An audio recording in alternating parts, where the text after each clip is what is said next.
Biology کے ماہرین کہتے ہیں کہ موت کی آخری ہچکی کے ساتھ ہی ایک جاندار کے جسم میں موجود 30 ٹریلین خلیے مرنا شروع ہو جاتے ہیں اور ہر مردہ خلیے پر ایک بیکٹیریا مسلط ہو جاتا ہے۔ اس مقصد کے لیے انسانی آنت میں 37 ٹریلین بیکٹیریاز ہر وقت موجود ہوتے ہیں۔ اس عمل کو ڈی کمپوزیشن کہا جاتا ہے۔ یہ بیکٹیریاز مردہ سیل کو چیر پھاڑ کر رکھ دیتے ہیں اور کاربوہائیڈریٹس، لیپڈ اور پروٹین کو بدبو آور گیسز میں تبدیل کرنے لگتے ہیں۔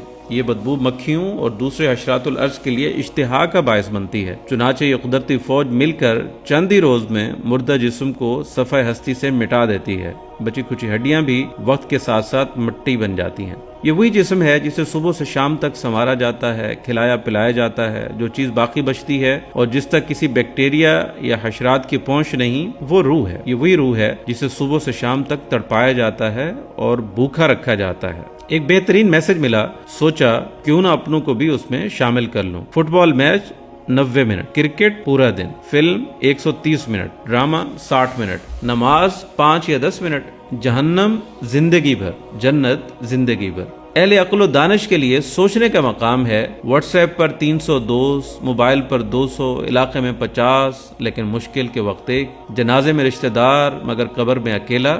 تعجب نہ کریں، زندگی اسی کا نام ہے۔ حقیقت یہی ہے کہ آپ کو آپ کی صحیح عبادات ہی کام آئیں گی۔ مجھے اگر اپنے گھر میں رکھے قرآنی نسخہ پر دھول نظر آئے تو مجھے اپنے آپ پر رونا چاہیے۔ دنیا بڑی عجیب ہے، جنازے پر جنازہ، وفات پر وفات، بجلی کڑکنے کی طرح موت کی خبریں، فلاں ایکسیڈنٹ کی موت، فلاں بیماری سے، فلاں چلتے چلتے چل بسا، سب کو مٹی تلے دفنایا۔ یقیناً میرا اور آپ کا دن بھی آنے والا ہے۔ اس سفر کی تیاری کرو جس میں واپسی نہیں۔ محترم دوست، توبہ کو چھوٹی عمر کے بہانے مؤخر نہ کرو۔ معاف کرنا، قبروں پر کہیں یہ بورڈ نہیں لگا کہ یہ صرف بڑوں کے لیے ہے۔ دنیا 3 دن کی ہے، کل جو کبھی واپس نہیں آئے گا، آج جو ہم جی رہے ہیں وہ ہمیشہ نہیں رہے گا، آئندہ کل ہم نہیں جانتے کہاں ہوں گے۔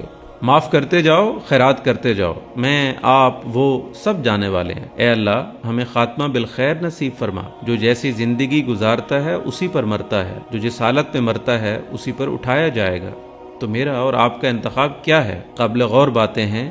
سڑکیں جام، بازار بھیڑ ہی بھیڑ، بینک لائن پر لائن، یونیورسٹیاں سیٹیں فل، پلے گراؤنڈ کھچا کھچ بھرے ہوئے، مطاعم بھیڑ ہی بھیڑ، مگر افسوس مساجد خالی ہیں۔ یا رب رحم فرما، یا رب اصلاح کی توفیق دے۔ یہ پیغام اچھا لگے تو آگے شیئر کریں، کیونکہ اللہ تعالیٰ فرماتا ہے نصیحت کرو وہ مومنوں کو فائدہ پہنچاتی ہے۔